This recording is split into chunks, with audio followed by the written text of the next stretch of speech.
Science is an indispensable tool when it comes to understanding the infinite complexity of nature.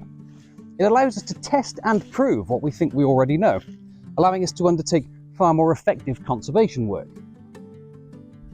The only problem with science is how dry it can be.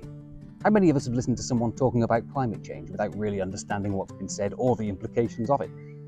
In some ways, it's little wonder we're losing connection with nature when it's framed against a backdrop of graphs and data. Increasingly, especially for young minds, I'm beginning to think that story is part of the answer. It can be tricky not to blur the lines between science and story, but the best stories imbue the world with a sense of magic, the like of which it would be very difficult to mistake for the scientific method. People have done this for centuries. It was called folklore. Historically, the world was full of magic, full of things beyond human understanding. Rings of mushrooms were created by dancing fairies. No, I wouldn't trust him if I was you.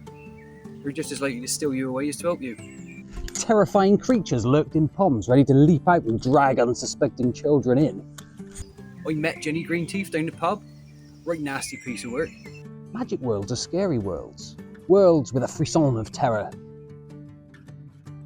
But the kids love that. Folklore is often dismissed as the quaint ways of an ignorant populace that didn't know any better.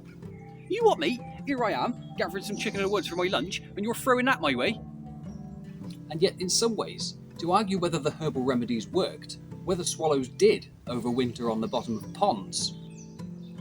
Yeah, a bloke what works on my farm with me, his mate, he says he's seen them. And whether the ringing of the bluebells really did summon the fairies. That's right, no, except they have gone over now, which is probably for the best. This is the wider point, that it means these people were readily able to identify the plants. It's like a bell, but blue. The swallows.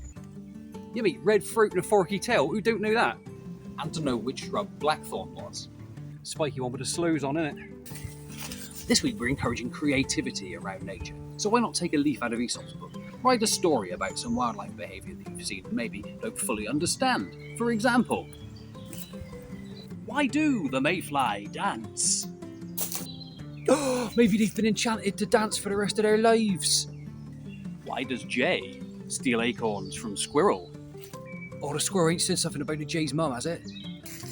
Or you could come up with some new annual traditions to undertake as a family. What's the best way to celebrate the longest day of the year? What's the best way to call back the light after midwinter? None of it's going to be scientifically accurate, but you might encourage someone to go away and look into why it really happens. And you know what? It might just better reconnect you with the cycle of the year. You do realise that a fairy ring's just the peripheral extent of a subterranean fungal mycelium, don't you? But it's just where the fruiting bodies pop up in order to better aid the fungus in distributing its spores. A mycelium what? You're away with the fairies, I reckon. Agree to disagree, I see. Disclaimer. Stories mentioned may originate after the Middle Ages, may be regional, and may have a far more complex multicultural history than I've let on. Contrary to popular belief, not all medieval fathers came from Bristol, but I do, so it's okay.